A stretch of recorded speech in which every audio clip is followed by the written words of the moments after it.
کبھی کبھی انسان نہیں بلکہ جنات بھی اس دروازے پر حاضر ہوتے ہیں جہاں یقین کی روشنی اور اللہ کی مدد ہے۔ حضرت صاحب نازل ہو رہی ہو۔ آج کا واقعہ انہی میں سے ایک ہے۔ ایسا واقعہ جو سن کر آپ کا دل لرز اٹھے گا اور ایمان تازہ ہو جائے گا۔ غوث پاک اور طاقتور جن کا سچا واقعہ۔ بغداد کا وہ پر نور شہر جہاں علم کی خوشبو، عبادت کی روشنی اور اولیاء کرام کی روحانی بیعت فضا میں بسی ہوئی تھی۔ وہ شہر خود گواہ تھا کہ حضرت شیخ عبد القادر جیلانی رحمۃ اللہ علیہ کی خانقاہ میں دن رات لوگ علم، ایمان اور امن پاتے تھے۔ ایک رات کا وقت تھا۔ خاموشی ہر طرف چھائی ہوئی تھی۔ مریدین ذکر میں مشغول تھے۔ چاندنی صحن میں پھیل رہی تھی۔ ایسے میں ہوا اچانک تیز ہوئی، جیسے کوئی نہ دکھائی دینے والی قوت قریب آ رہی ہو۔ مریدین نے خوف سے ایک دوسرے کی طرف دیکھا۔ کچھ لمحوں بعد دروازے کے پاس زوردار جھٹکا ہوا، جیسے کوئی طاقتور وجود خانقاہ میں داخل ہونے کی کوشش کر رہا ہے۔ حضرت غوث پاک رحمۃ اللہ علیہ اپنی جگہ سے اٹھے۔ چہرے پر عجیب نور اور سکون تھا۔ اسی دوران دروازہ خود بخود کھل گیا اور ایک بہت بڑا خوفناک جن اندر داخل ہوا۔ اس کا قد آدمی سے کئی گنا بلند، جسم آگ کی لپٹوں میں گھرا ہوا، آنکھیں سرخ انگاروں کی طرح دکھتی ہوئی۔ مریدین خوف سے پیچھے ہٹ گئے۔ کچھ کے قدم لڑکھڑا گئے، مگر حضرت غوث پاک رحمۃ اللہ علیہ کی نگاہ میں ذرا سا خوف بھی نہ تھا۔ جن نے گرجاتے ہوئے کہا، اے عبد القادر جیلانی، اگر میں تیرے سامنے اپنی طاقت آزمانے آیا ہوں، دیکھتے ہیں کہ تو واقعی اللہ کا دوست ہے یا صرف لوگ یوں ہی کہتے ہیں۔ مگر آپ نے غصہ نہ فرمایا، نہ خوف، صرف ایک جملہ فرمایا، اگر تو حق پر ہوتا تو تیری زبان میں یہ کڑ نہ ہوتی، بول کیا مصیبت لایا ہے۔ جن مزید بھیڑ گیا۔ آگ کے شعلے بلند ہو گئے۔ زمین ہلنے لگی۔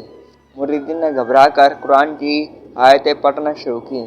حضرت غوث پاک رحمۃ اللہ علیہ نے آہستہ سے ہاتھ اٹھایا اور سورہ نور کی یہ آیت تلاوت فرمائی۔ آیت نمبر 35 میں اللہ آسمان اور زمین کا نور ہے۔ آیت کی برکت سے پورا شہر نور سے بھرنے لگا۔ جن کا چہرہ بگڑنے لگا، جیسے روشنی اسے جلا رہی ہو۔ پھر آپ نے سورہ الصافات کی آیت پڑھی۔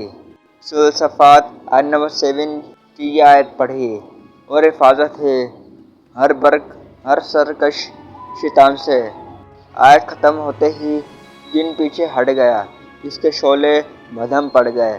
وہ بولا، اے اللہ کے ولی، یہ نور مجھے جلا رہا ہے۔ میں طاقتور ہوں لیکن قرآن کے سامنے بے بس ہوں۔ حضرت غوث پاک رحمۃ اللہ علیہ نے فرمایا، قرآن اللہ کا کلام ہے اور جو اللہ کے سامنے جھک جائے وہ کبھی رسوا نہیں ہوتا۔ بول کیا چاہتا ہے؟ جن نے سر جھکا لیا۔ اس کے غرور بھری آواز ٹوٹ گئی، میں سرکش جنات میں سے تھا۔ میں نے اللہ کی راہ چھوڑ دی تھی۔ آج میں مانتا ہوں کہ اللہ کے ولیوں کے پاس وہ نور ہے جو شیطانوں کی قوت کو مٹا دیتا ہے۔ مجھے ایمان کی طرف لوٹا دیجیے۔ حضرت غوث پاک رحمۃ اللہ علیہ نے اپنا ہاتھ اٹھایا اور سورہ ہود آیت نمبر 123 کی یہ آیت پڑھی، اور ہر معاملہ اللہ ہی کی طرف ٹوٹتا ہے۔ جن نے جسم سے آگ کی لپٹیں بجھ گئی۔ وہ نورانی صورت میں بدلنے لگا۔ اس نے سجدہ کیا اور ایمان قبول کیا۔ پھر عرض کیا، شیخ مجھے اجازت دیجیے کہ میں آپ کا خادم بن کر اسلامی راستے پر چلوں۔ آپ نے مسکرا کر فرمایا، خدمت اس کی کرو جو سب کا مالک ہے، اللہ، میں تو صرف اس کا بندہ ہوں۔ جن نے ادب سے تعظیم کی وہ غائب ہو گیا، لیکن جاتے ہوئے خانقاہ میں نور اور خوشبو پھیلا گیا۔ قرآن پاک میں جنات کے وجود کا ذکر۔ سورہ جن، سورہ رحمان، سورہ صافات۔ جنات کے بڑے اور نیک گروہ موجود ہیں۔ جنات پر قرآن کا اثر۔ سورہ احزاب آیت نمبر 29 میں اللہ تعالیٰ نے فرمایا، جب نبی کریم صلی اللہ علیہ وسلم قرآن پڑھتے تھے تو جنات آ کر سنتے تھے اولیاء اللہ کو اللہ کی مدد حاصل ہوتی ہے۔ حدیث پاک میں آتا ہے کہ جو میرے ولی سے دشمنی کرتا ہے میں اس سے جنگ کرتا ہوں۔ نور اور اندھیرے کا فرق قرآن بار بار ذکر کرتا ہے کہ نور ایمان ہے اور اندھیرا کفر۔